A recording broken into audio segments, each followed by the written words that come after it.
누구세요?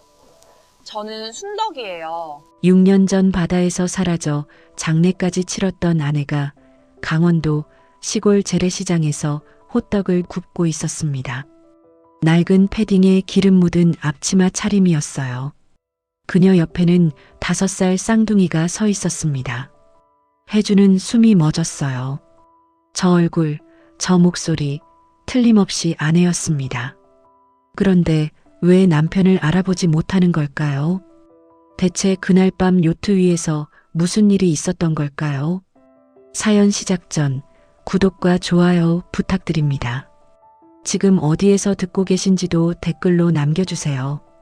여러분이 계신 곳에 평안과 행복이 함께하길 바랍니다. 한방눈이 세상을 하얗게 덮던 날이었습니다. 강혜주는 지방 출장을 마치고 서울로 돌아오는 길이었어요. 대기업 상무라는 직함이 무색하게 그의 얼굴에는 늘 그림자가 드리워져 있었습니다. 고속도로가 꽉 막혀서 내비게이션이 샛길로 안내를 했는데 그 길이 하필 강원도 외곽의 작은 마을을 지나게 됐죠. 운전기사가 조심스럽게 입을 열었습니다. 잠깐 쉬었다 가시죠, 상무님. 눈도 많이 오고 도로 상황도 좋지 않습니다. 혜주는 고개를 끄덕였어요. 마침 오래된 재래시장이 보였거든요. 차에서 내리니 한방눈이 어깨 위로 소복이 쌓였습니다. 코끝을 스치는 공기가 매서웠지만 시장은 생각보다 활기가 넘쳤어요. 어묵 국물 냄새, 호떡 굽는 냄새, 군고구마 냄새가 뒤섞여서 코끝을 간지럽혔죠. 혜주는 무심코 시장 골목을 걸었어요. 특별히 살 것도 없었지만 그냥 걷고 싶었습니다. 6년 전 아내를 잃은 뒤로 혜주는 늘 이런 식이었어요. 어딜 가도 마음이 붕 떠 있었고 무엇을 해도 허전했죠. 시장 한복판을 지나는데 어디선가 익숙한 목소리가 들려왔어요. 어서 오세요. 갓 구운 호떡이에요. 따끈따끈한 거 드셔보세요. 혜준의 발걸음이 딱 멈췄습니다. 심장이 쿵하고 내려앉는 것 같았어요. 그 목소리였습니다. 분명히 그 목소리였어요. 밤마다 꿈에서 들려오던 바로 그 목소리. 죽어서도 잊을 수 없는 아내의 목소리였죠. 혜주는 천천히 고개를 돌렸어요. 호떡 좌판 앞에 한 여자가 서 있었습니다. 낡은 패딩 점퍼를 입고 앞치마를 두르고 연신 호떡 틀을 뒤집고 있었죠. 햇볕에 그을린 얼굴, 기름 묻은 손, 추위에 빨갛게 언 코끝. 세월의 흔적이 묻어 있었지만 그 눈, 그 코, 그 입술의 윤곽은 틀림없었어요. 혜준의 손끝이 가늘게 떨리기 시작했습니다. 여자 옆에는 5살쯤 된 아이 둘이 서 있었어요. 똑같이 생긴 쌍둥이였습니다. 한 아이는 눈송이를 잡으려고 이리저리 뛰어다니고 있었고 다른 아이는 엄마 치마를 꼭 잡고 조용히 서 있었죠. 한방눈이 아이들의 작은 어깨 위로 보드랍게 내려앉았습니다. 6년 전 결혼기념일에 떠난 요트 여행에서 아내는 사라졌어요. 그날 밤 갑자기 폭풍이 몰아쳤고 아내는 갑판에서 자취를 감췄습니다. 열흘간의 수색에도 흔적조차 발견되지 않았죠. 아내가 사라졌을 때 그녀의 뱃속에는 쌍둥이가 자라고 있었습니다. 두 사람은 이미 아기 방을 함께 꾸며 놓았었어요. 하늘색 벽지를 바르고 작은 침대 2개를 나란히 놓았었죠. 하지만 그 방의 주인들은 끝내 오지 못했습니다. 아내와 함께 바닷속으로 사라졌다고 생각했어요. 그런데 지금 눈앞에 아내가 있었습니다. 그것도 5살쯤 된 쌍둥이 아이들과 함께요. 혜준의 다리가 후들거렸어요. 심장이 미친 듯이 요동쳤습니다. 꿈인가 싶어서 눈을 비볐어요. 하지만 여자는 사라지지 않았습니다. 여전히 그 자리에서 호떡을 굽고 있었죠. 혜주는 떨리는 다리를 이끌고 천천히 다가갔어요. 한 걸음, 2 걸음. 심장 소리가 귓가에 울렸습니다. 여자와의 거리가 점점 좁혀졌죠. 여자가 고개를 들었어요. 혜준과 눈이 마주쳤습니다. 하지만 여자의 눈에는 아무런 감정이 없었어요. 낯선 사람을 보는 눈빛이었죠. 어서 오세요. 호떡 드릴까요? 혜준의 입술이 부르르 떨렸어요. 목에서 간신히 소리가 빠져나왔습니다. 세라야. 나야. 혜준이야. 여자가 고개를 갸웃거렸어요. 네. 손님, 저 아시는 분인가요? 여자의 눈빛에는 당혹감만 가득했습니다. 혜준을 전혀 알아보지 못하고 있었어요. 혜준의 가슴이 찢어지는 것 같았죠. 나야, 혜준이. 당신 남편이잖아. 왜 나를 몰라보는 거야? 혜준이 여자의 손을 잡았어요. 여자가 화들짝 놀라며 손을 뺐습니다. 손님, 뭐 하시는 거예요? 저는 남편이 없는데요. 그리고 저는 세라가 아니고 순덕이에요. 손님, 사람 잘못 보신 것 같아요. 여자의 표정에는 두려움이 서려 있었습니다. 혜주는 멍하니 그녀를 바라보았어요. 그때 뛰어다니던 아이가 여자에게 달려왔어요. 엄마, 나 배고파. 여자가 아이의 머리를 쓰다듬으며 말했습니다. 하늘아, 조금만 기다려. 금방 호떡 줄게. 옆에 서 있던 조용한 아이도 작은 목소리로 말했어요. 나도. 바다야, 너도 배고프지? 알았어, 알았어. 하늘과 바다.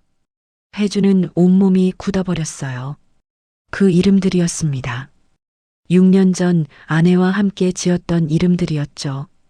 아이들이 태어나면 하늘이와 바다라고 부르자고 했었어요.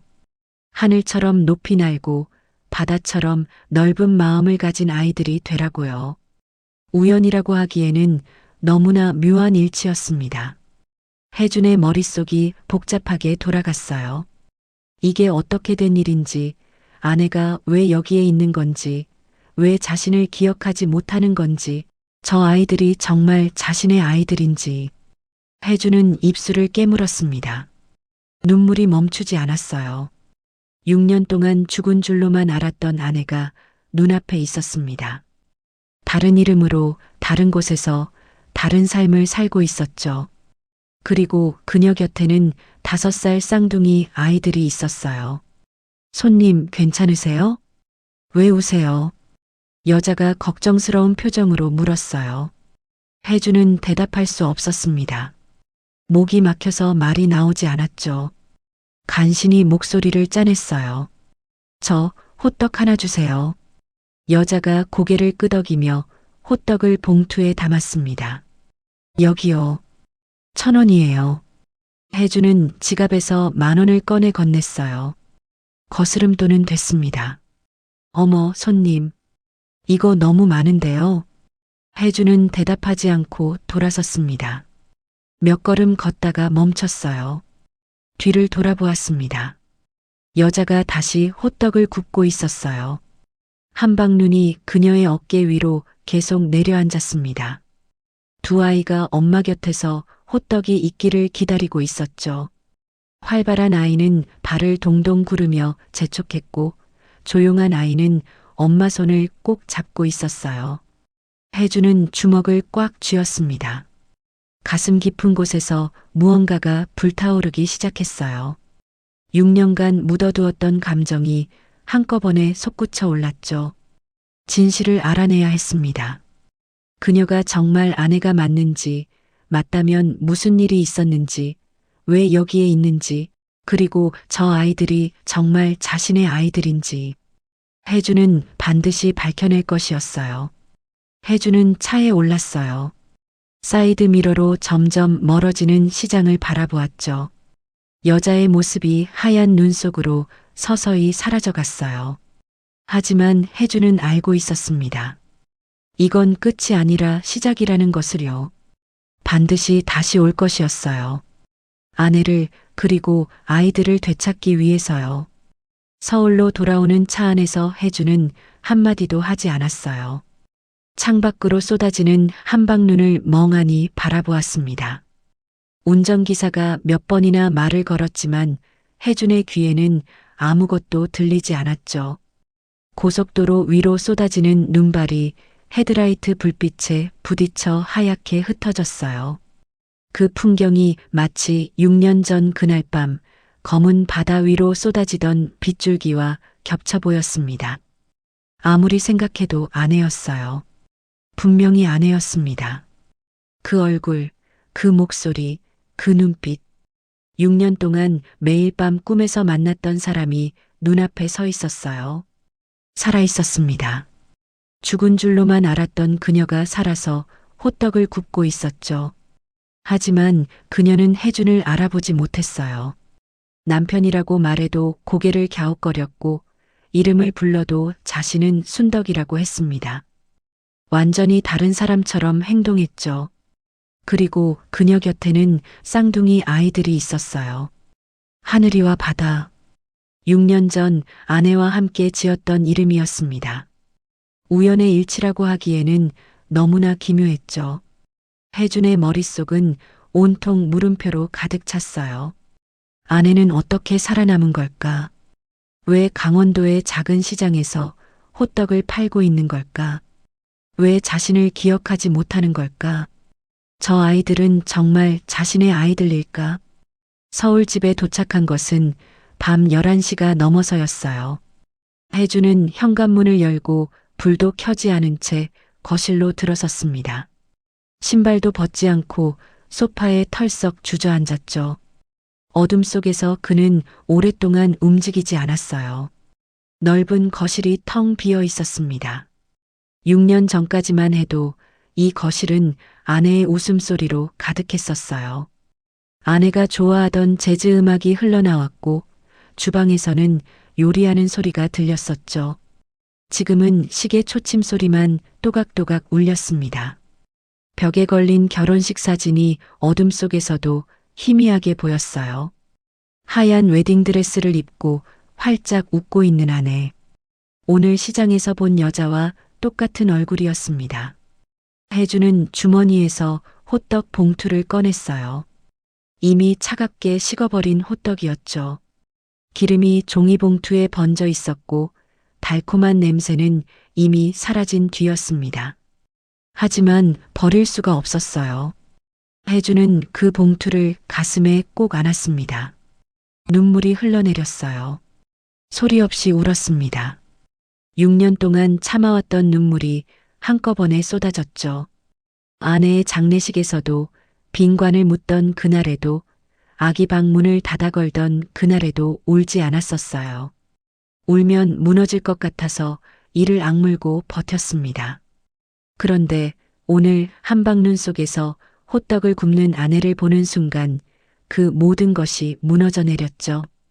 가슴속에 쌓아두었던 슬픔이, 그리움이, 미안함이 한꺼번에 터져 나왔어요.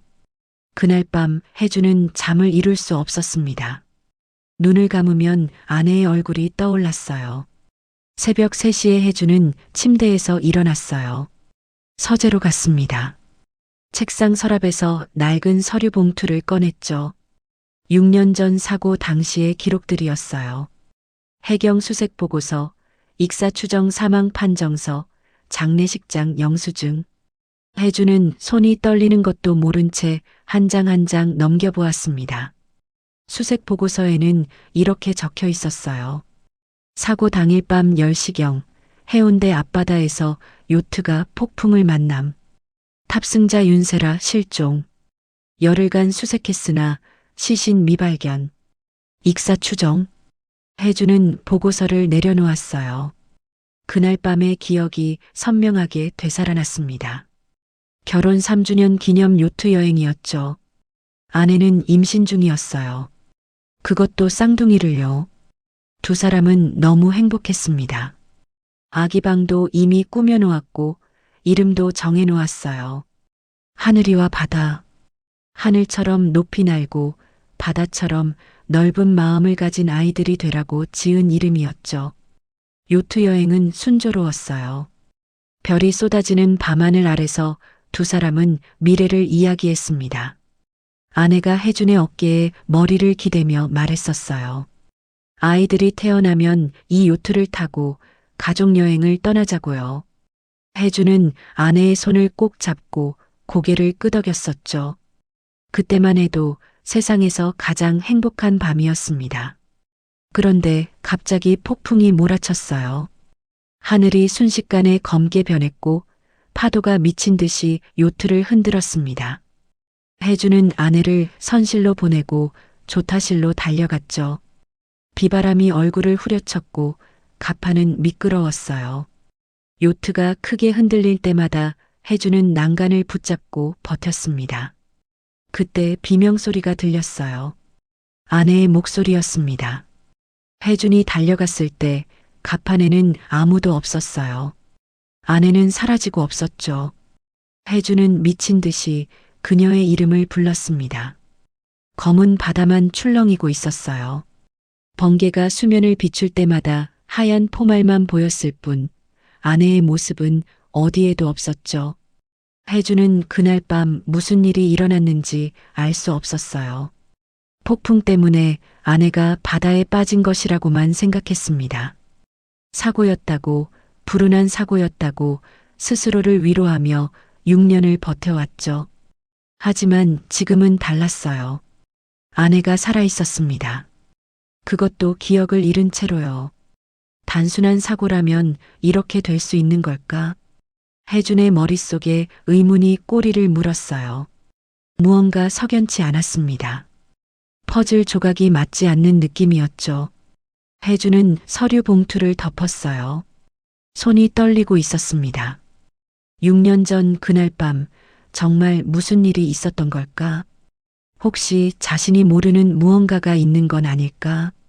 의문은 점점 커져만 갔어요. 혜준은 휴대폰을 꺼냈습니다. 비서에게 문자를 보냈죠.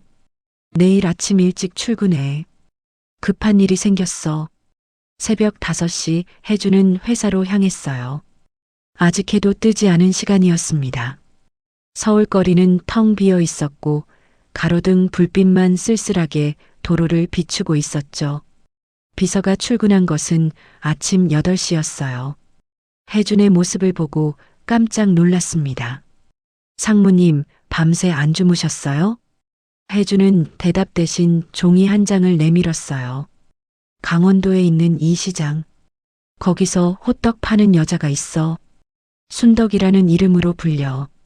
5살쯤 된 쌍둥이 딸이 있고 이 여자의 신원을 전부 조사해줘. 과거 기록, 가족관계, 어디서 왔는지, 언제부터 거기 살았는지 전부 다. 비서가 의아한 표정을 지었어요. 갑자기 이 여자는 왜요? 혜주는 잠시 침묵했습니다. 창밖을 바라보았어요. 서울 하늘에도 눈이 내리고 있었습니다. 어젯밤 강원도에서 본 한방눈처럼요. 혜주는 낮은 목소리로 말했어요. 6년 전 죽은 내 아내야. 비서의 눈이 커졌습니다. 그 여자가 세라야. 살아있었어. 6년 동안. 비서는 할 말을 잃었어요. 혜준의 표정이 너무나 진지했습니다. 장난이 아니라는 것을 알 수 있었죠. 알겠습니다. 최대한 빨리 조사하겠습니다. 비서가 고개를 숙이고 사무실을 나섰어요. 혜준은 다시 창밖을 바라보았습니다. 기다려. 내가 반드시 찾아낼 거야. 무슨 일이 있었는지, 왜 당신이 거기 있는지, 전부 다. 혜준의 눈빛이 단단하게 굳어졌어요. 6년간 멈춰있던 시간이 다시 움직이기 시작했습니다. 그런데 혜준은 알지 못했어요. 비서는 이미 혜준의 사람이 아니었습니다. 비서는 혜준의 사무실을 나서자마자 복도 끝 비상구 쪽으로 걸어갔어요. 사람이 없는 것을 확인하고 휴대폰을 꺼냈죠. 그리고 누군가에게 전화를 걸었습니다. 전화를 받은 사람은 혜성그룹 이사였어요. 혜준의 새어머니였죠. 비서는 낮은 목소리로 보고했어요.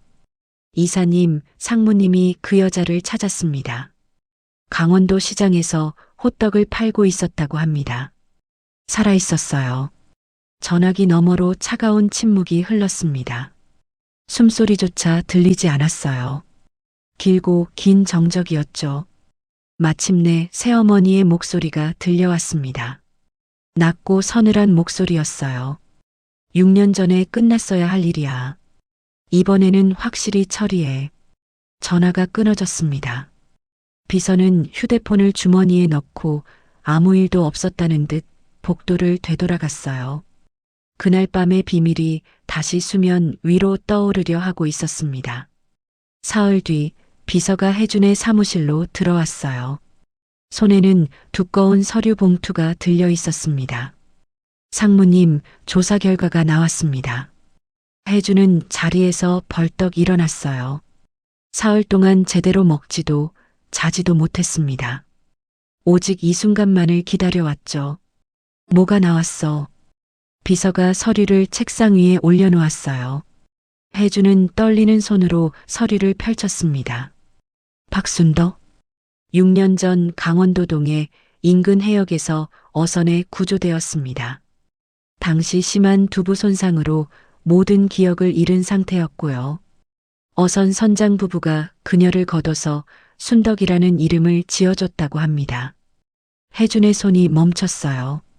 6년 전, 동해 인근 해역, 기억상실, 모든 것이 맞아떨어지고 있었습니다. 구조된 날짜가 언제야? 6년 전 8월 17일입니다. 혜준의 심장이 쿵 내려앉았어요. 아내가 사라진 날은 8월 15일이었습니다. 이틀 뒤에 구조된 거였죠. 그럼 그 여자가 정말 세라란 말이야. 비서가 조심스럽게 대답했어요. 확실하지는 않습니다. 하지만 정황상 가능성이 매우 높습니다. 구조 당시 임신 중이었고 몇 달 뒤 쌍둥이를 출산했다고 합니다. 혜주는 서류를 내려놓았어요. 손이 떨려서 더 이상 들고 있을 수가 없었습니다. 아내가 살아 있었어요.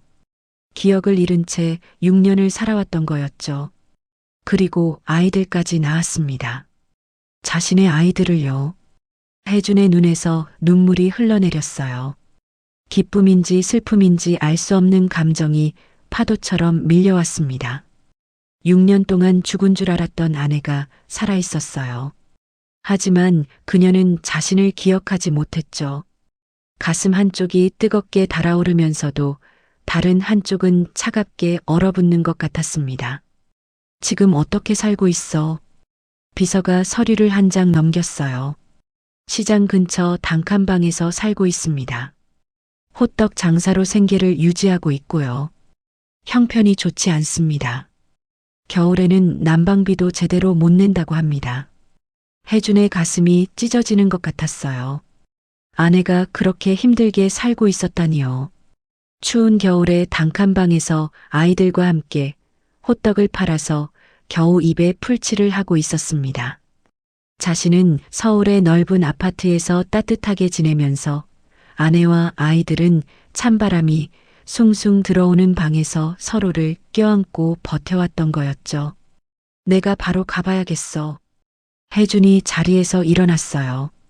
비서가 조심스럽게 말했습니다. 상무님, 한 가지 더 있습니다. 뭔데? 요트 블랙박스 기록을 확인해 봤는데요. 당시 기록이 없습니다. 고장으로 처리되어 있었습니다. 혜준의 눈이 가늘어졌어요. 고장이라고? 출항 전 점검에서는 정상이었어. 비서가 고개를 끄덕였습니다. 그래서 이상해서 더 조사해 봤는데요. 기록이 삭제된 흔적이 있었습니다. 혜준은 멈칫했어요. 블랙박스 기록이 삭제됐다는 건 단순한 사고가 아니라는 뜻이었습니다. 누군가 의도적으로 기록을 지웠다는 뜻이었죠. 혜준의 등줄기를 차가운 무언가가 타고 내렸어요. 누가 삭제한 거야?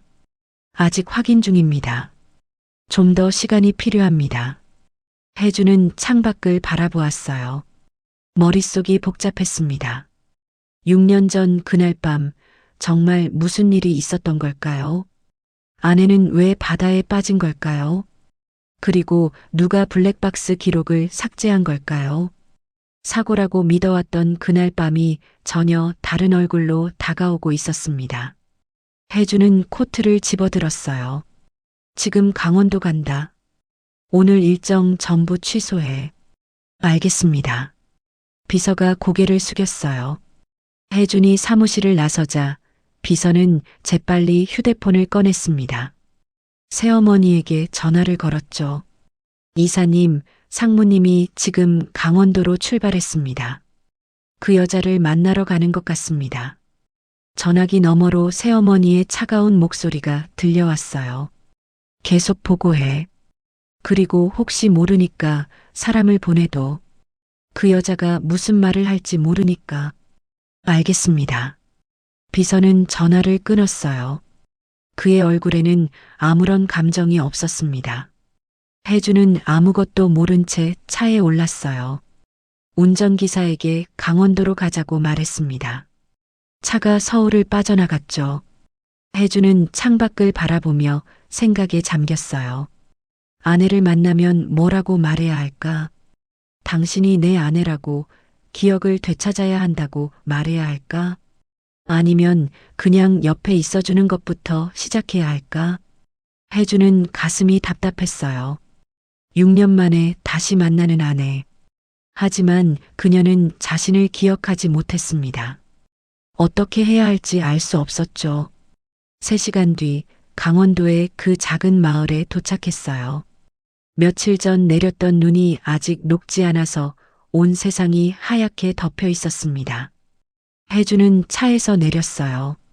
차가운 공기가 폐를 찔렀습니다. 재래시장으로 걸어갔죠. 시장은 평일 오후라 한산했어요. 몇몇 상인들만 좌판을 지키고 있었습니다. 혜주는 호떡 좌판을 찾아 골목을 돌았어요. 저 멀리 순떡이 보였습니다. 아니, 아내가 보였어요. 낡은 패딩을 입고 호떡을 굽고 있었죠. 옆에는 하늘이와 바다가 있었습니다. 하늘이는 눈뭉치를 만들고 있었고 바다는 엄마 옆에 앉아 그림을 그리고 있었어요. 햇살이 비스듬히 내려와 세 사람의 모습을 따뜻하게 감싸고 있었습니다.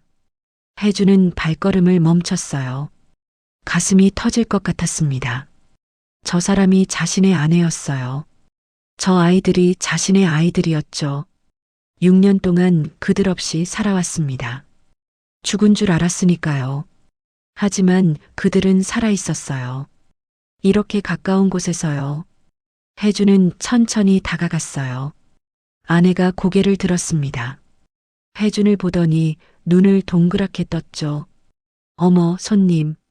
저번에 오셨던 분이시네요. 아내는 혜준을 기억하지 못했어요. 그냥 호떡을 사간 손님으로만 기억하고 있었죠. 혜준의 가슴이 저렸습니다. 하지만 억지로 웃어 보였어요. 네, 호떡이 맛있어서요. 또 사러 왔습니다. 어머, 감사해요. 잠깐만요. 금방 구워드릴게요. 아내가 환하게 웃으며 호떡을 굽기 시작했어요. 혜주는 그녀의 손놀림을 바라보았습니다. 능숙한 손놀림이었죠. 6년 동안 이렇게 호떡을 구워온 거였어요. 하늘이가 혜준에게 다가왔어요. 아저씨, 저번에 본 아저씨다. 혜준이 웃었습니다. 6년 만에 처음 웃는 것 같았어요. 그래, 맞아. 기억하는구나. 당연하지. 아저씨 10,000원이나 주고 갔잖아. 엄마가 신기하다고 했어. 바다도 조용히 혜준을 바라보았어요.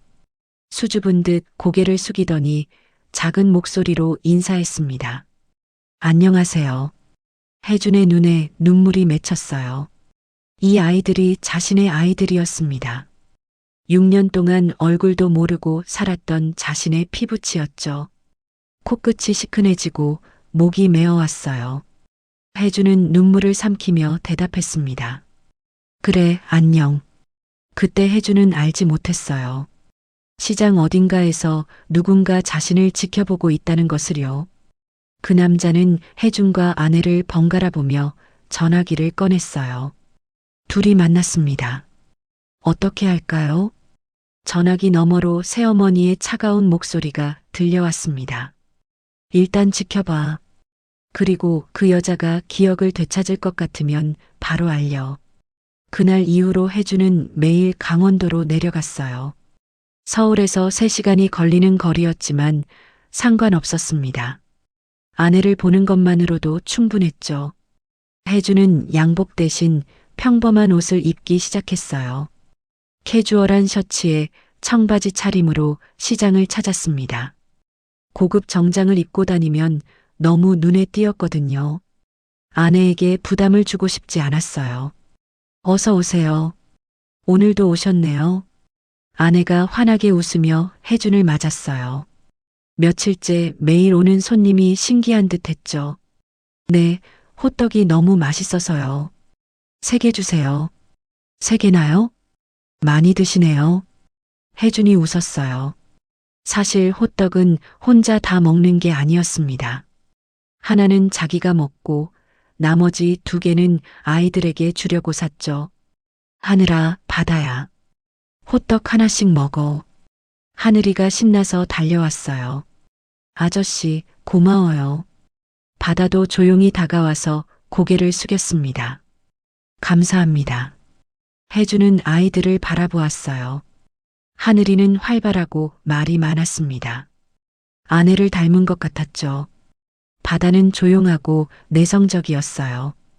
혹시 자신을 닮은 걸까요? 혜주는 가슴이 뭉클해졌습니다. 손님 매일 호떡값도 많이 주시고 아이들까지 챙겨주시고 안 그러셔도 돼요. 아내가 미안한 표정을 지었어요. 혜주는 고개를 저었습니다. 부담 갖지 마세요.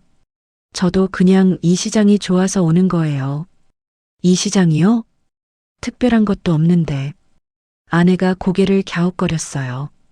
혜준에게는 아내와 아이들이 있는 것만으로도 세상에서 가장 특별한 곳이었습니다.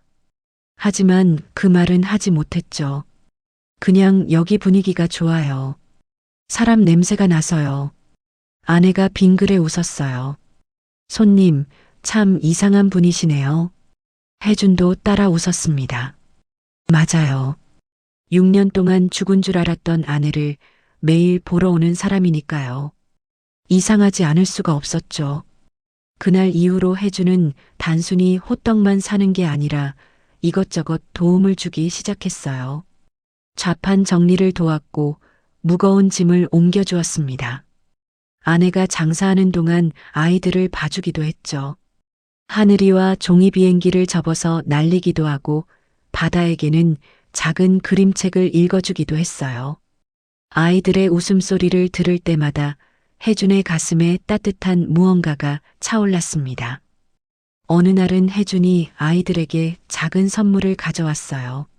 하늘이에게는 토끼 인형을, 바다에게는 곰 인형을 사줬습니다.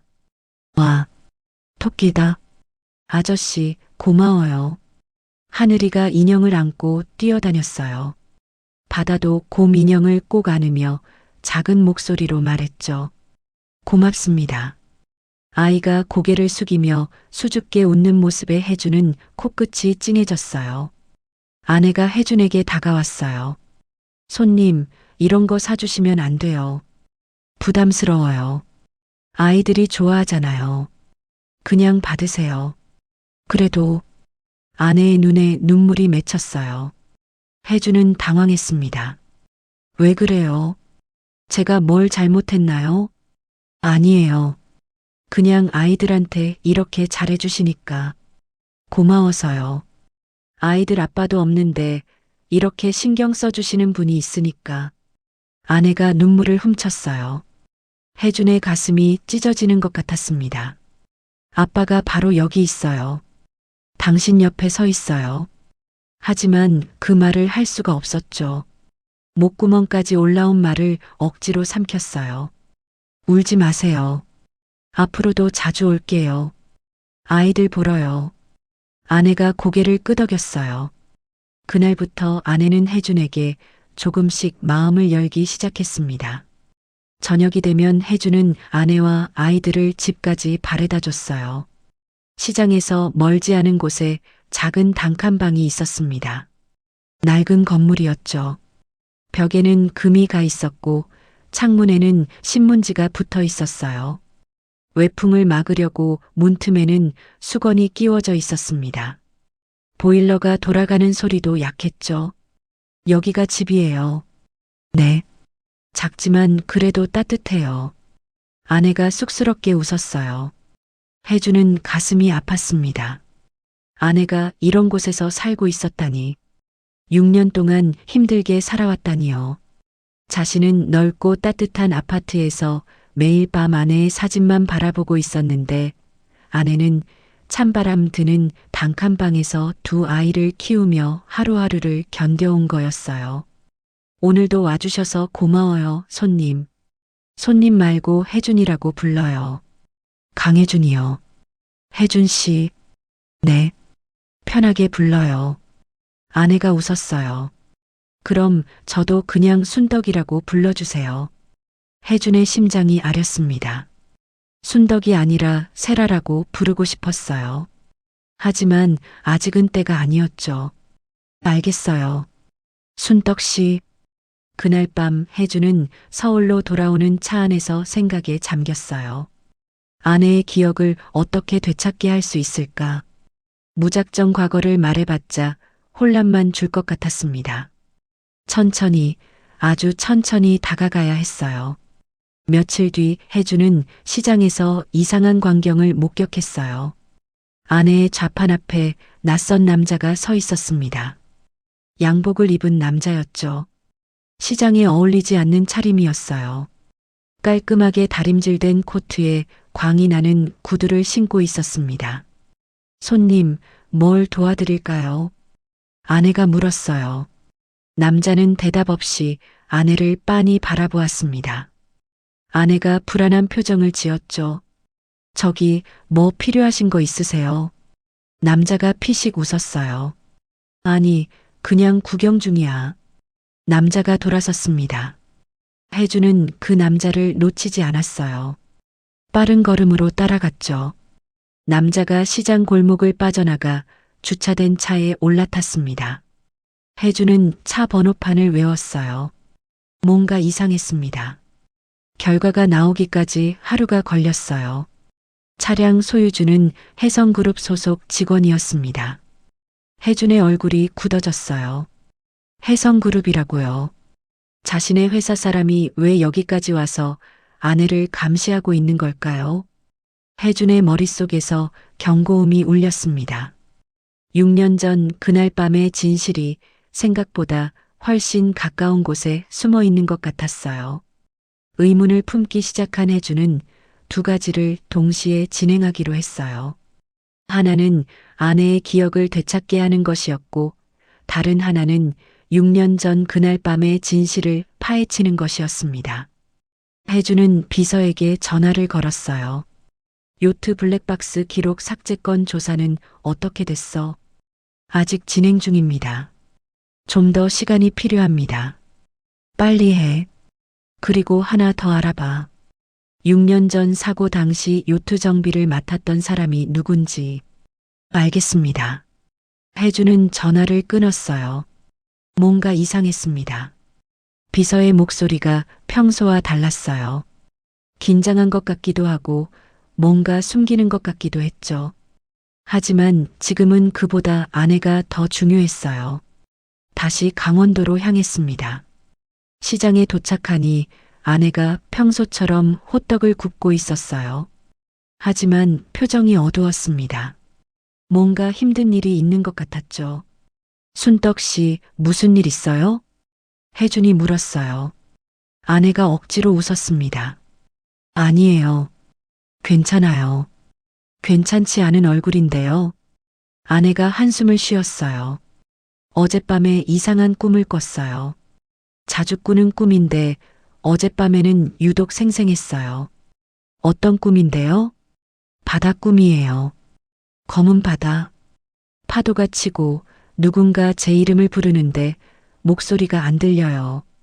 손을 뻗어도 닿지 않고 그러다가 물속으로 가라앉아요. 혜준의 심장이 쿵 내려앉았어요. 그날 밤의 기억이 꿈으로 나타나는 걸까요? 아내의 무의식 속에 그날 밤이 남아있는 걸까요? 그 꿈을 자주 꿔요? 네. 6년 전부터요. 처음 기억이 돌아왔을 때부터 계속 꿔요. 무슨 의미인지 모르겠어요. 아내가 관자놀이를 짚었어요. 두통이 오는 것 같았습니다. 괜찮아요. 네, 가끔 이래요. 머리가 아프고 뭔가 생각날 듯 말 듯하고 안개 속을 걷는 것 같아요. 분명 뭔가 있는데 손을 뻗으면 사라져버려요. 혜주는 아내를 바라보았어요. 기억이 돌아오려는 걸까요? 그녀의 무의식이 과거를 기억하려는 걸까요? 가슴이 조여왔습니다. 그때 하늘이가 뛰어왔어요. 엄마, 나 목말라. 그래, 잠깐만. 물 줄게. 아내가 가방에서 물통을 꺼냈어요. 그런데 물통을 꺼내다가 뭔가가 함께 떨어졌습니다. 낡은 손수건이었어요. 혜준의 눈이 커졌어요. 그 손수건을 알아봤기 때문이었죠. 푸른색 손수건에 흰색 자수가 놓여 있었습니다. 아내의 이니셜이었어요. 결혼 전에 혜준이 직접 술을 놓아서 선물했던 손수건이었죠. 한 땀 한 땀 정성을 들여 만들었던 그 손수건이 6년이 지난 지금 아내의 낡은 가방에서 떨어져 나왔습니다. 그 손수건 어디서 났어요? 아내가 손수건을 집어들었어요. 이거요? 제가 구조됐을 때 손에 쥐고 있었대요. 왜 쥐고 있었는지는 모르겠어요. 그냥 소중한 것 같아서 계속 가지고 다녀요. 혜준의 눈에 눈물이 맺혔어요. 아내가 6년 동안 그 손수건을 간직하고 있었습니다. 기억은 잃었어도 그것만은 놓지 않았던 거였죠.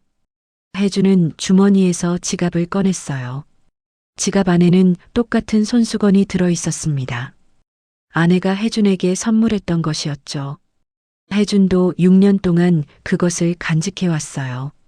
혜준이 손수건을 꺼내 아내에게 보여줬습니다. 이것 좀 봐요. 아내의 눈이 커졌어요. 이거 제 거랑 똑같은데요? 아내가 두 손수건을 번갈아 보았어요. 색깔도 같고 자수 스타일도 같았습니다. 다른 점이 있다면 이니셜 뿐이었죠. 왜 똑같은 손수건을 가지고 계세요? 혜주는 대답하지 못했어요. 아직 말할 때가 아니었습니다. 하지만 아내의 눈빛이 흔들리고 있었어요. 뭔가 느끼는 것 같았죠. 그때 아내가 갑자기 머리를 감쌌어요. 두통이 심해진 것 같았습니다. 머리가. 순떡 씨, 괜찮아요? 혜준이 아내를 부축했어요. 아내의 눈동자가 흔들렸습니다. 뭔가 보이는 것 같았어요. 바다, 검은 바다, 누군가 부르는 소리. 아내가 중얼거렸어요. 혜준의 심장이 미친 듯이 뛰었습니다. 뭐가 보여요? 뭐가 들려요? 목소리. 제 이름을 부르는 목소리. 세라야, 세라야. 혜준의 숨이 멎었어요. 아내가 자신의 진짜 이름을 말했습니다. 기억이 돌아오고 있는 걸까요? 세라야. 혜준이 외쳤어요. 아내의 눈이 번쩍 떠졌습니다. 혜준을 바라보았죠. 그 눈빛이 달랐어요. 순덕의 눈빛이 아니라 어딘가 깊은 곳에서 올라온 낯익은 빛이었습니다. 혜준아. 아내의 입에서 그 이름이 흘러나왔어요. 혜준의 눈에서 눈물이 쏟아졌습니다. 나야. 혜준이야. 기억나? 하지만 아내의 눈빛이 다시 흐려졌어요. 고개를 저었습니다. 아니, 모르겠어요. 방금 뭔가 본 것 같은데 기억이 안 나요. 안개가 거치려다가 다시 짙어지는 것 같았어요. 아내가 혼란스러워했어요. 혜주는 그녀를 가만히 안았습니다. 아내가 깜짝 놀랐지만 밀어내지 않았어요. 괜찮아요. 천천히 기억해도 돼요. 내가 옆에 있을게요. 아내의 눈에서 눈물이 흘러내렸어요. 왜인지 모르게 눈물이 났습니다. 이 남자의 품이 낯설지 않았어요. 오히려 편안했죠. 마치 오래전부터 알던 사람 같았습니다. 몸이 기억하는 것 같았어요. 머리는 모르는데 가슴은 알고 있는 것 같았죠. 하늘이와 바다가 걱정스럽게 엄마를 바라보았어요. 엄마, 왜 울어? 아내가 눈물을 닦으며 웃었습니다. 아니야. 괜찮아. 엄마 그냥 좀 피곤해서 그래. 그때 시장 골목 어딘가에서 누군가 이 장면을 지켜보고 있었어요. 그 남자는 재빨리 전화기를 꺼냈습니다. 이사님, 문제가 생겼습니다. 그 여자가 기억을 되찾기 시작한 것 같습니다. 전화기 너머로 새어머니의 차가운 목소리가 들려왔어요. 더 이상 두고 볼 수 없겠군. 계획을 앞당겨. 며칠 뒤 혜주는 서울 본사에서 비서를 불렀어요. 요트 정비사 조사 결과가 나왔다고 했습니다. 찾았습니다. 6년 전 요트 정비를 맡았던 사람이요.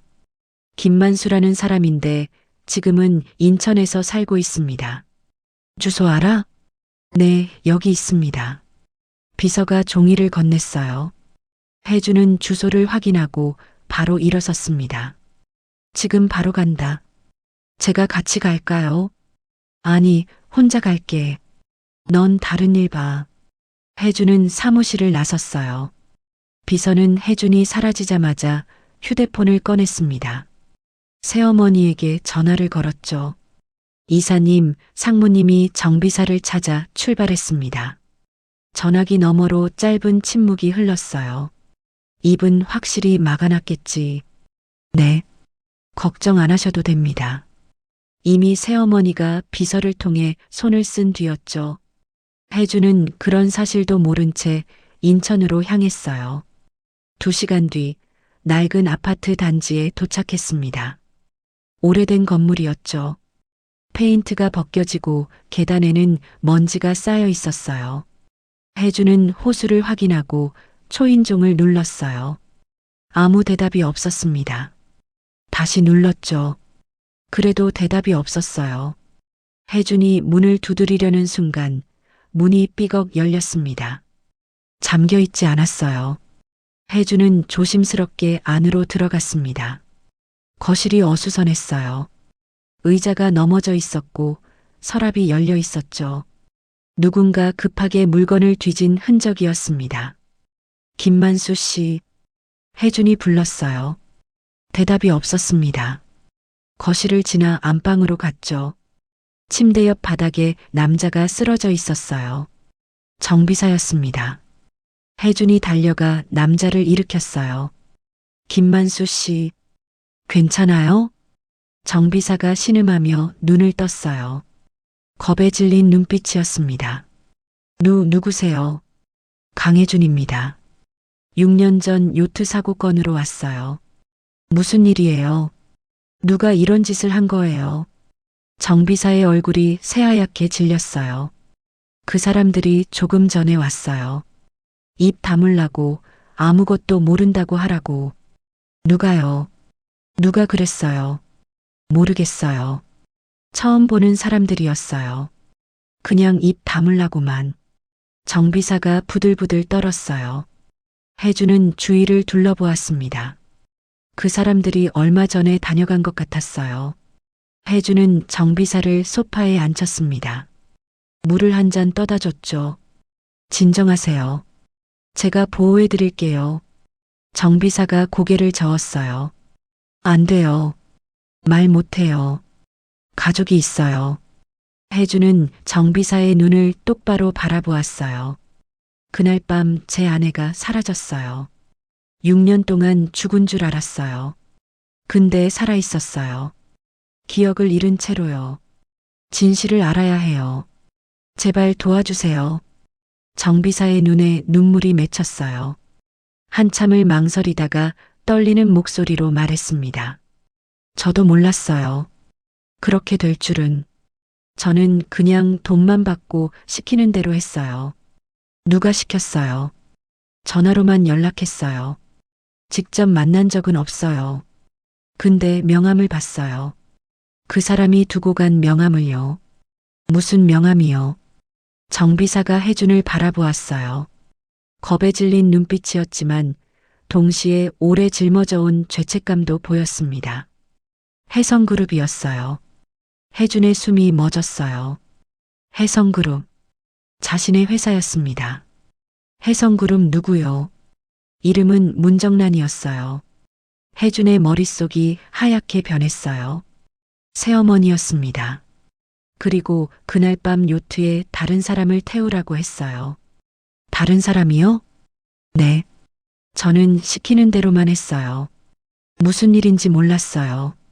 나중에 사고 소식 듣고 무서웠어요.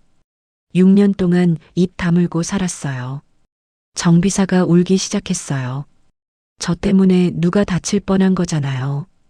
6년 동안 죄책감에 시달렸어요. 근데 말할 수가 없었어요. 무서워서요. 혜주는 깊은 숨을 내쉬었어요. 이 사람도 피해자였습니다. 돈에 눈이 멀어 잘못을 저질렀지만 6년 동안 죄책감에 시달려온 거였죠. 증거가 있어요? 명함이라든가 돈 받은 기록이라든가. 정비사가 고개를 끄덕였어요. 명함은 버렸어요. 근데 통화 녹음이 있어요. 그때 무서워서 몰래 녹음해뒀어요. 혜준의 눈이 커졌어요. 그거 어디 있어요? 정비사가 일어나 옷장을 열었어요. 오래된 휴대폰을 꺼냈습니다. 여기에 있어요. 6년 동안 숨겨뒀어요. 혹시 모르니까요. 혜준은 휴대폰을 받아들었어요. 손이 떨렸습니다. 이게 증거였어요. 새어머니의 범행을 증명할 증거였죠. 이거 제가 가져가도 될까요? 가져가세요. 저는 더 이상 숨기고 싶지 않아요. 정비사가 고개를 숙였어요. 혜주는 그의 어깨를 잡았습니다. 고마워요. 그리고 당분간 이 집에 있지 마세요. 안전한 곳으로 피해 계세요. 제가 연락드릴게요. 혜주는 아파트를 나섰어요. 손에는 낡은 휴대폰이 들려 있었습니다. 차에 올라 녹음 파일을 확인했어요. 재생 버튼을 눌렀습니다. 새어머니의 목소리가 흘러나왔어요. 블랙박스를 빼. 그리고 그날 밤 요트에 사람을 태워. 내가 보내는 사람이야. 일이 끝나면 돈은 더 줄게. 혜준의 손이 떨렸어요. 새어머니의 목소리였습니다. 틀림없었죠. 혜준은 차를 돌렸어요. 강원도로 향했습니다. 아내에게 가야 했어요. 아내를 지켜야 했습니다. 새어머니가 다시 손을 쓰기 전에요. 그런데 혜준은 알지 못했어요. 정비사의 아파트를 나서는 순간부터 누군가 자신을 미행하고 있다는 것을요. 새어머니가 보낸 사람이었습니다. 그리고 그 시각 강원도 시장에서도 무언가가 일어나려 하고 있었어요. 혜준이 강원도로 향하는 동안 시장에서는 평화로운 저녁이 지나가고 있었어요. 아내는 장사를 마치고 좌판을 정리하고 있었습니다. 하늘이와 바다가 옆에서 놀고 있었죠. 엄마, 오늘 혜준 아저씨 안 왔네. 하늘이가 말했어요. 아내가 고개를 끄덕였습니다. 응, 바쁜가 보다. 내일은 오시겠지. 아저씨 언제 또 와? 나 아저씨 좋아. 바다도 작은 목소리로 말했어요. 아내가 미소 지었습니다. 아이들이 혜준을 좋아하고 있었어요. 솔직히 자신도 그랬죠. 혜준이 오는 날이면 괜히 마음이 설렜습니다. 왜인지 모르게 편안했어요. 오래전부터 알던 사람 같았죠. 아내는 고개를 저었어요. 무슨 생각을 하는 거야? 그냥 손님인데. 하지만 가슴 한쪽이 자꾸 두근거렸습니다. 장사를 마치고 아내는 아이들과 함께 집으로 향했어요. 좁은 골목을 지나 단칸방에 도착했습니다. 자, 들어가자. 오늘 저녁은 뭐 먹을까? 라면. 하늘이가 외쳤어요. 바다는 조용히 고개를 끄덕였습니다. 알았어. 라면 끓여줄게. 아내가 문을 열었어요. 아이들이 먼저 들어갔습니다. 아내도 들어가려는데 뒤에서 인기척이 느껴졌어요. 돌아보니 낯선 남자 2명이 서 있었습니다. 어둠 속에서 그들의 얼굴이 잘 보이지 않았어요. 누구세요? 아내가 물었어요. 남자들이 대답 없이 다가왔습니다. 아내의 등골이 오싹해졌어요. 뭐 하시는 거예요? 왜 그래요? 남자 하나가 낮은 목소리로 말했어요. 순덕 씨 맞죠? 아니, 윤세라 씨. 아내의 심장이 멈췄어요. 윤세라. 그 이름이 왜 익숙한 걸까요? 머릿속이 어지러웠습니다. 저는 순덕인데요. 윤세라가 누구예요? 몰라도 돼. 그냥 조용히 따라와. 남자가 아내의 팔을 잡으려 했어요. 아내가 뒷걸음질 치며 소리쳤습니다. 안 돼요. 손대지 마세요. 안에서 하늘이가 뛰어나왔어요. 엄마, 왜 그래? 아내가 외쳤습니다. 하늘아, 바다야. 안에 있어. 문 잠가. 하늘이가 겁에 질린 얼굴로 동생을 끌고 안으로 들어갔어요. 문이 쾅 닫혔습니다. 남자가 다시 다가왔어요. 아내가 발버둥 쳤습니다. 나요. 살려줘요. 그때 골목 끝에서 누군가 달려왔어요. 혜준이었습니다. 강원도에 막 도착한 참이었죠. 시장에 갔는데 아내가 없어서 집으로 왔던 거예요. 순떡 씨, 혜준이 소리쳤어요. 남자들이 돌아보았습니다. 혜준이 빠르게 다가갔죠. 뭐 하는 거야? 당장 나. 혜준의 목소리가 골목에 울려 퍼졌어요. 남자들이 잠시 멈칫했습니다. 혜준이 아내와 남자들 사이에 벽처럼 섰어요. 남자 하나가 혜준을 밀어냈습니다. 혜준이 비틀거렸지만 다시 일어섰어요. 꿋꿋이 버텼습니다. 여기서 안 비키면 경찰 부른다. 혜준이 휴대폰을 꺼내 들었어요. 남자들이 서로를 바라보았습니다. 잠시 망설이다가 뒷걸음질 쳤죠. 기억해. 다음에는 이렇게 쉽게 안 끝나. 남자들이 어둠 속으로 사라졌어요. 혜주는 아내를 돌아보았습니다. 아내가 벽에 기대서 떨고 있었어요. 얼굴이 새하얗게 질려 있었죠. 괜찮아요. 제가 왔어요. 이제 괜찮아요. 혜준이 아내의 어깨를 잡았어요. 아내가 혜준의 팔을 붙잡았습니다. 손이 떨리고 있었어요. 문을 열고 아이들을 데리고 나왔습니다. 하늘이가 울고 있었어요. 바다는 겁에 질려 말을 못했죠. 괜찮아, 괜찮아. 아저씨가 지켜줄게. 혜준이 아이들을 안았어요. 그런데 그때 골목 저편에서 연기 냄새가 풍겨왔습니다. 아내의 단칸방 쪽이었어요. 창문 사이로 불빛이 번졌습니다. 내 집이. 아내가 소리쳤어요. 혜준이 아내를 막았습니다. 안 돼요. 위험해요. 하지만 아이들 물건이, 사진이. 아내가 울었어요. 6년간 모은 것들이 전부 사라지고 있었습니다. 아이들의 어린 시절 사진, 작은 살림살이, 소중한 추억들. 모두 연기 속으로 사라지고 있었죠. 소방차 사이렌이 울렸어요. 사람들이 몰려왔습니다. 하지만 이미 늦었어요. 단칸방은 손을 쓸 수 없는 지경이 되어버렸죠. 아내는 주저앉아 울었어요. 하늘이와 바다도 엄마를 붙잡고 울었습니다. 혜주는 그들을 품에 안았어요. 괜찮아요. 다 괜찮아요. 살아있으면 돼요. 물건은 다시 사면 돼요. 하지만 아내의 눈물은 멈추지 않았어요. 6년 동안 힘들게 일궈온 삶이 한순간에 무너졌습니다. 혜주는 이를 악물었어요. 새어머니의 짓이었습니다. 아내를 위협하려고 한 거였죠. 더 이상 두고 볼 수 없었어요. 저랑 같이 가요. 서울로요. 아내가 눈물 젖은 얼굴로 혜준을 바라보았어요. 서울이요? 여기 있으면 위험해요. 저 사람들이 또 올 거예요. 제가 지켜줄게요.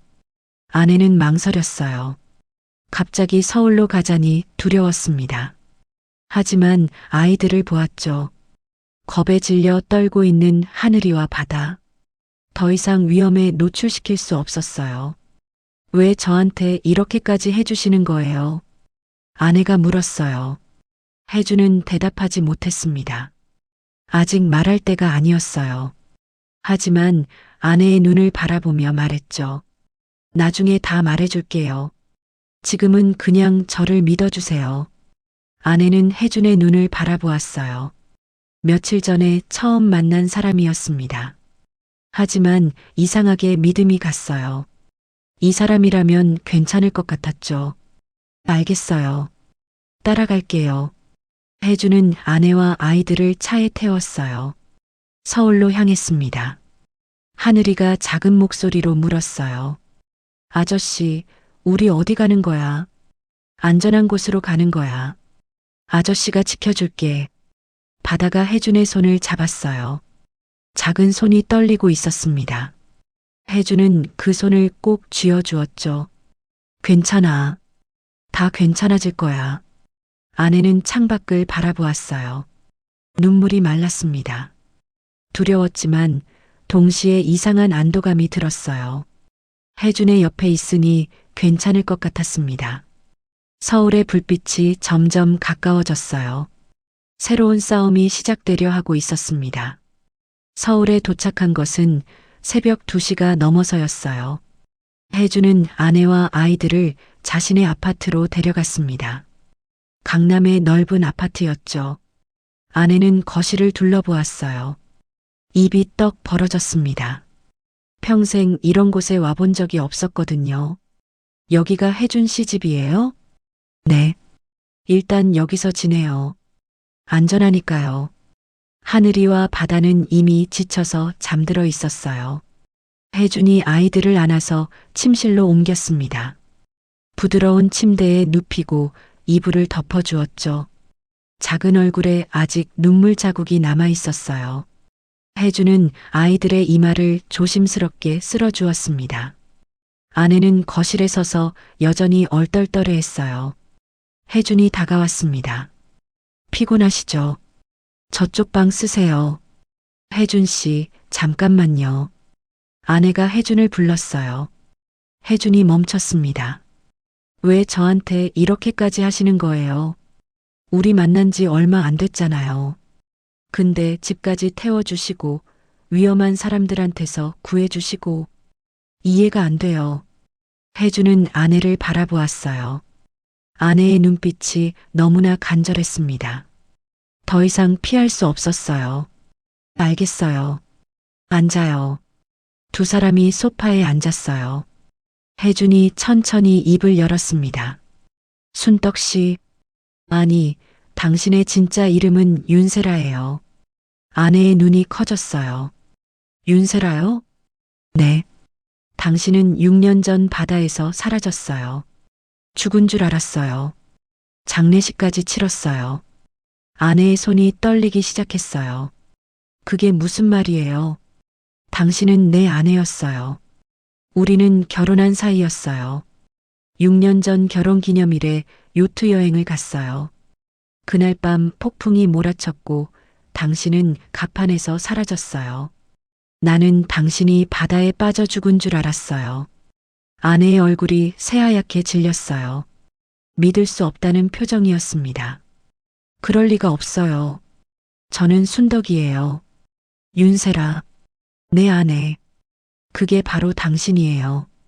혜준이 주머니에서 손수건을 꺼냈어요. 푸른색 손수건이었습니다.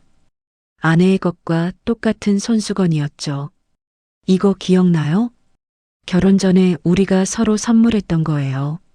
당신도 똑같은 거 가지고 있잖아요. 아내가 자신의 가방에서 손수건을 꺼냈어요. 두 손수건을 나란히 놓았습니다. 똑같았어요. 색깔도 자수 스타일도요. 아내의 머릿속이 어지러워졌어요. 심장이 미친 듯이 뛰었습니다. 두통이 밀려왔죠. 머리가. 아내가 머리를 감쌌어요. 혜준이 그녀의 어깨를 잡았습니다. 괜찮아요. 아내의 눈앞에 장면들이 스쳐 지나갔어요. 하얀 웨딩드레스, 교회 종소리, 웃고 있는 남자의 얼굴, 혜준의 얼굴이었습니다. 결혼식? 내 결혼식이에요. 기억나요. 아내가 고개를 저었어요. 아니, 고개를 끄덕였습니다. 모르겠어요. 뭔가 보이는데 꿈 같아요. 아내의 눈에서 눈물이 흘러내렸어요. 혜준이 그녀를 안았습니다. 천천히 해요. 억지로 기억하려고 하지 않아도 돼요. 우리 정말 부부였어요? 네. 그럼 아이들은, 하늘이랑 바다는? 혜준의 목소리가 떨렸어요. 우리 아이들이에요. 당신이 사라졌을 때 당신 뱃속에 있었어요. 우리가 함께 이름을 지었어요. 하늘처럼 높이 날고 바다처럼 넓은 마음을 가지라고요.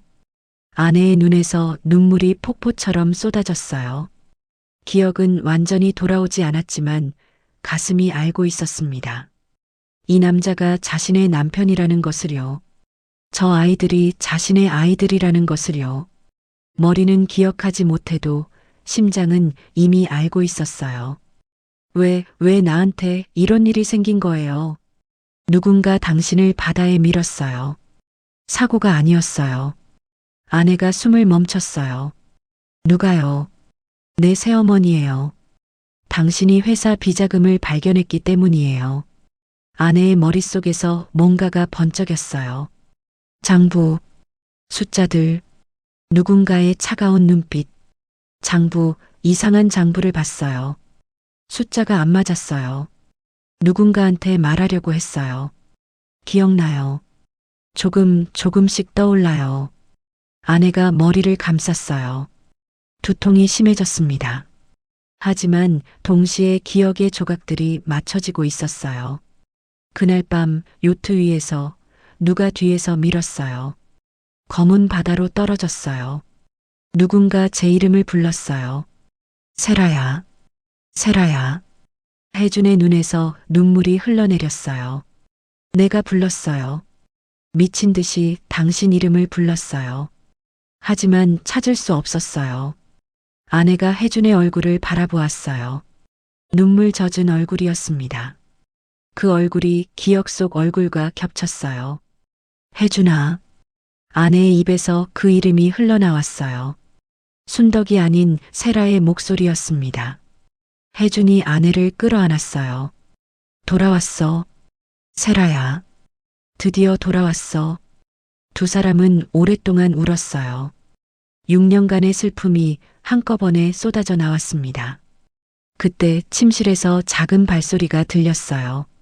하늘이와 바다가 눈을 비비며 나왔습니다. 엄마, 왜 울어? 아내가 눈물을 닦으며 아이들을 불렀어요. 이리 와. 엄마가 안아줄게. 아이들이 아내의 품에 안겼어요. 혜준도 그들을 감싸 안았습니다. 네 사람이 하나가 되었죠. 6년 만에 가족이 다시 모였어요. 하지만 아직 끝이 아니었습니다. 새어머니가 남아 있었죠.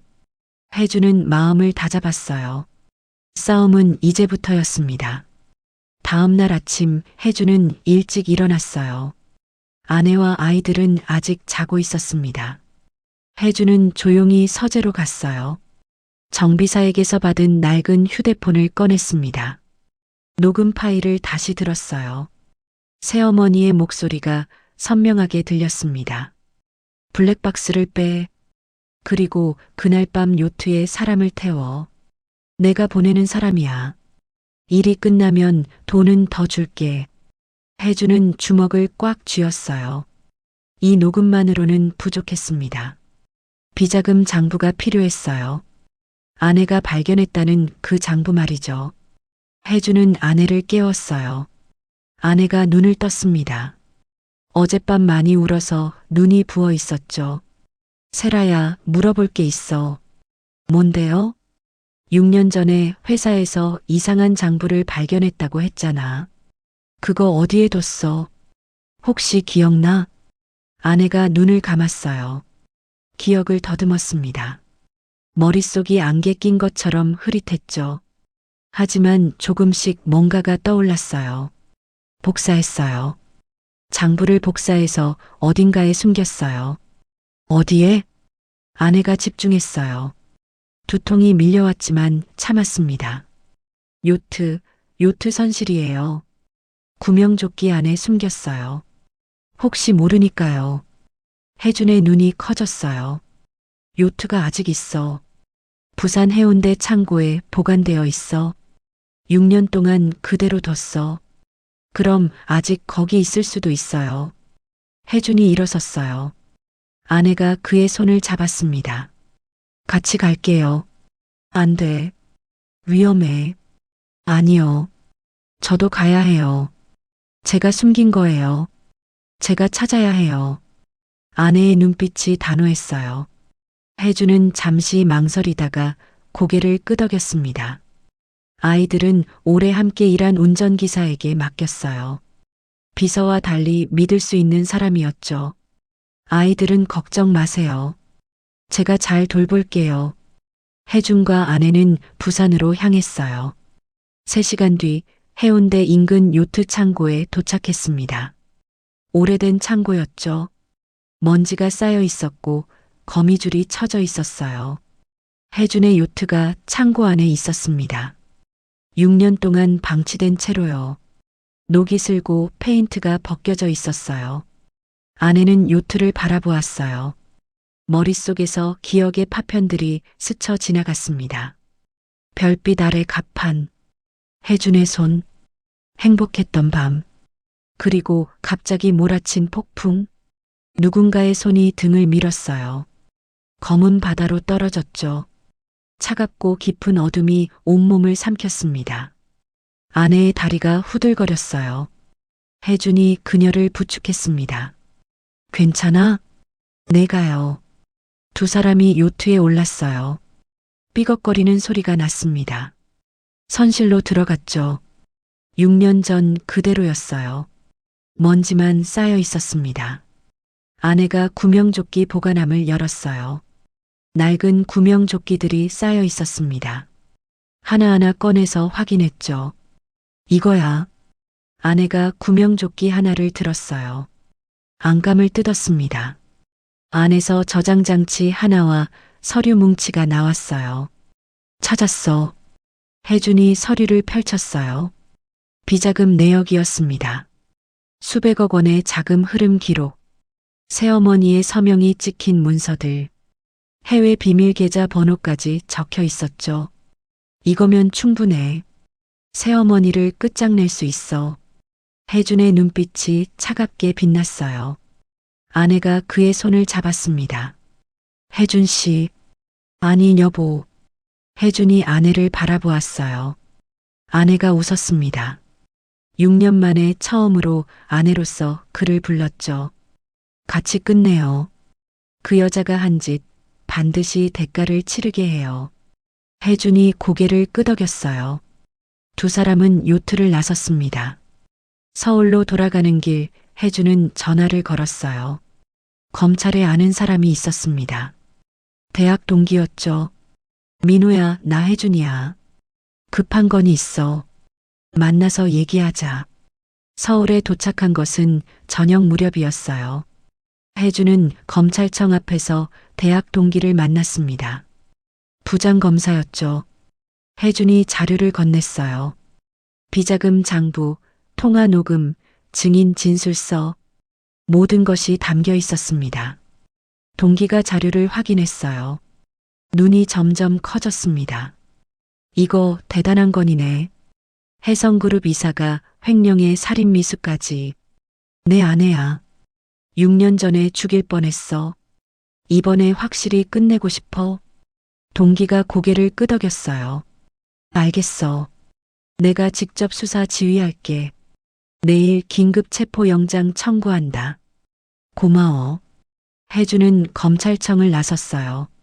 아내가 기다리고 있었습니다. 어떻게 됐어요? 내일 체포한대. 아내가 안도의 한숨을 내쉬었어요. 드디어 끝이 보였습니다. 하지만 혜주는 알지 못했어요. 누군가 자신들을 지켜보고 있다는 것을요. 비서였습니다. 그는 재빨리 전화를 걸었어요. 이사님, 큰일 났습니다. 상무님이 검찰에 자료를 넘겼습니다. 내일 체포영장이 나온다고 합니다. 전화기 너머로 새어머니의 차가운 목소리가 들려왔어요. 그래. 그럼 내가 먼저 손을 써야겠군. 새어머니의 눈빛이 독사처럼 빛났어요. 그녀는 마지막 카드를 꺼낼 준비를 하고 있었습니다. 다음 날 아침 혜성그룹 본사에서 긴급 이사회가 소집되었어요. 새어머니가 직접 요청한 것이었습니다. 혜주는 의아했지만 참석하기로 했죠. 세라야, 나 회사 다녀올게. 아이들이랑 집에 있어. 저도 갈게요. 안 돼. 위험할 수 있어. 아내가 혜준의 손을 잡았어요. 6년 전에 그 여자 때문에 모든 걸 잃었어요. 끝을 보고 싶어요. 제 눈으로 직접요. 혜준은 아내의 눈을 바라보았어요. 단호한 눈빛이었습니다. 더 이상 말릴 수 없었죠. 알겠어. 같이 가자. 두 사람은 혜성그룹 본사로 향했어요. 아이들은 운전기사에게 맡겼습니다. 회사에 도착하니 이사회가 이미 시작되어 있었죠. 회의실 문을 열었어요. 전 이사진이 모여 있었습니다. 중앙에 새어머니가 앉아 있었죠. 혜준을 보더니 피식 웃었어요. 어머, 혜준이 왔네. 그리고 옆에 있는 사람은 누구지? 새어머니의 눈이 아내에게 고정되었어요. 순간 그녀의 얼굴이 굳어졌습니다. 너 내가 왜 여기 있어? 아내가 한 발 앞으로 나섰어요. 오랜만이에요, 이사님. 회의실이 술렁였어요. 이사들이 수군거리기 시작했습니다. 새어머니가 자리에서 벌떡 일어났어요. 이게 무슨 짓이야? 여기가 어디라고 아무나 데려와. 혜준이 차갑게 말했어요. 아무나 아니에요. 제 아내예요. 6년 전에 새어머니가 해치려고 했던 사람이요. 회의실이 조용해졌어요. 모두가 숨을 죽였습니다. 새어머니가 웃었어요. 하지만 눈은 웃지 않았죠. 무슨 헛소리야. 내 아내는 6년 전에 죽었잖아. 죽은 줄 알았죠. 근데 살아있었어요. 기억을 잃은 채로 6년을 살았어요. 혜준이 리모컨을 들었어요. 스크린에 자료가 나타나기 시작했습니다. 비자금 내역이었어요. 수백억 원의 자금 흐름 기록. 새어머니의 서명이 찍힌 문서들. 해외 비밀 계좌 번호까지요. 이사들이 웅성거렸어요. 충격에 빠진 표정들이었습니다. 새어머니의 얼굴이 하얗게 질렸어요. 이게 뭐야? 어디서 난 자료야? 6년 전 제 아내가 발견한 자료예요. 혜준이 다음 버튼을 눌렀어요. 통화 녹음이 흘러나왔습니다. 블랙박스를 빼. 그리고 그날 밤 요트에 사람을 태워. 내가 보내는 사람이야. 일이 끝나면 돈은 더 줄게. 새어머니의 목소리였어요. 틀림없었습니다. 회의실이 얼어붙었죠. 새어머니가 소리쳤어요. 조작이야. 다 조작된 거야.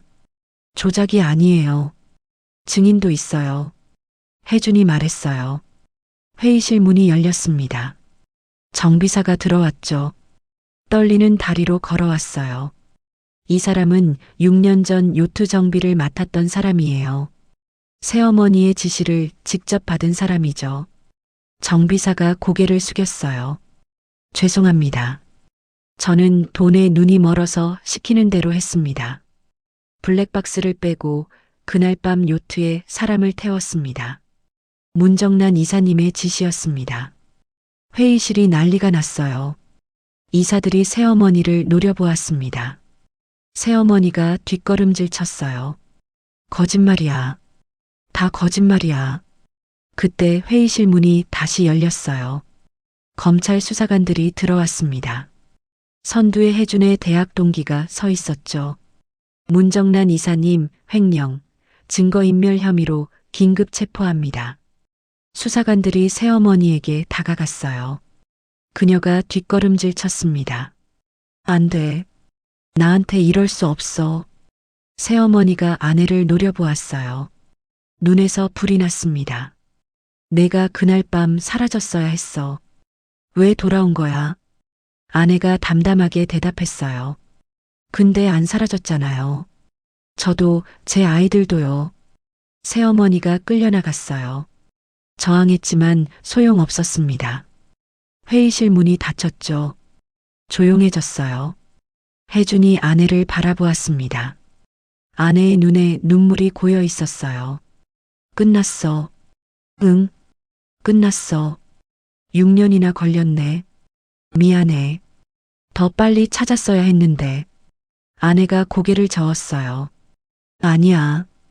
이제 찾았잖아. 두 사람이 서로를 안았어요. 이사들이 박수를 쳤습니다. 6년간의 악몽이 끝난 순간이었죠. 일주일 뒤 새어머니는 구속 기소되었어요. 비자금 횡령, 증거인멸, 모든 혐의가 인정되었습니다. 비서도 공범으로 체포되었어요.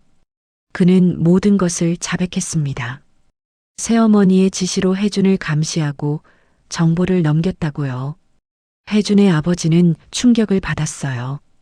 하지만 아내와 손녀들을 만나고 조금씩 기운을 차렸습니다. 치매 증상이 있었지만 손녀들의 손을 잡으면 눈빛이 맑아졌어요. 할아버지, 우리 할아버지 맞아요. 하늘이가 물었어요. 아버지가 고개를 끄덕이며 울었습니다. 그래, 할아버지야. 우리 예쁜 손녀들아. 한 달 뒤 혜준과 아내는 다시 결혼식을 올렸어요. 작은 교회에서 가족들만 모인 소박한 시기였습니다. 아내가 하얀 드레스를 입고 걸어왔어요. 하늘이와 바다가 꽃잎을 뿌리며 앞장섰죠. 혜준이 아내의 손을 잡았어요. 다시는 안 놓을게. 평생? 아내가 웃었어요. 눈물이 흘러내렸습니다. 나도. 하늘이가 소리쳤어요. 엄마 아빠 뽀뽀해. 바다가 수줍게 웃었어요. 예뻐. 가족 모두가 웃었습니다. 가족 넷이 해운대 바닷가에 섰어요. 혜준이 6년 만에 처음으로 바다를 마주했습니다. 이제 바다 볼 수 있어? 아내가 물었어요. 혜준이 고개를 끄덕였습니다. 응, 이제 볼 수 있어. 무섭지 않아. 아니, 이제 안 무서워. 아내가 혜준의 손을 잡았어요. 하늘이와 바다가 파도 앞에서 뛰어놀았습니다. 아빠, 엄마, 빨리 와. 혜준과 아내가 아이들에게 달려갔어요.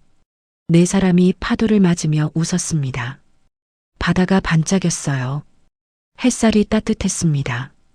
6년간의 어둠이 걷히고 빛이 찾아온 것이었죠. 혜준은 하늘을 올려다보았어요. 구름 한 점 없이 맑았습니다. 아내가 옆에서 웃고 있었어요. 아이들이 행복하게 뛰어놀았죠. 드디어 집으로 돌아왔습니다. 6년이라는 긴 시간이 걸렸지만 가족은 다시 하나가 되었어요. 아내가 혜준의 어깨에 머리를 기댔어요. 고마워. 포기하지 않아줘서. 혜준이 아내의 머리를 쓰다듬었어요. 당연하지. 넌 내 전부니까. 파도 소리가 잔잔하게 울렸어요. 바람이 부드럽게 불었습니다. 가족의 웃음소리가 바다 위로 퍼져나갔죠. 한방눈이 내리던 그날, 작은 시장에서 시작된 이야기. 그 이야기는 이렇게 따뜻한 결말을 맺었습니다. 때로는 삶이 가장 깊은 어둠 속에서도 포기하지 않는 마음 하나가 기적을 만들어낸다는 것을요. 사랑하는 사람을 향한 마음은 6년의 시간도, 기억의 벽도, 누군가의 악의도 꺾을 수 없었습니다. 그것이 바로 가족의 힘이었어요. 여러분, 오늘 이야기 끝까지 함께 해주셔서 감사합니다. 이야기가 마음에 드셨다면 구독과 좋아요, 알림 설정 꼭 부탁드립니다. 그리고 댓글로 여러분의 생각도 나눠주세요. 혹시 비슷한 경험이 있으신 분은 여러분의 이야기도 들려주세요. 그럼 다음 이야기에서 또 뵙겠습니다. 여러분, 사랑하는 분들과 함께 따뜻하고 평안한 하루 보내시길 바랍니다. 감사합니다.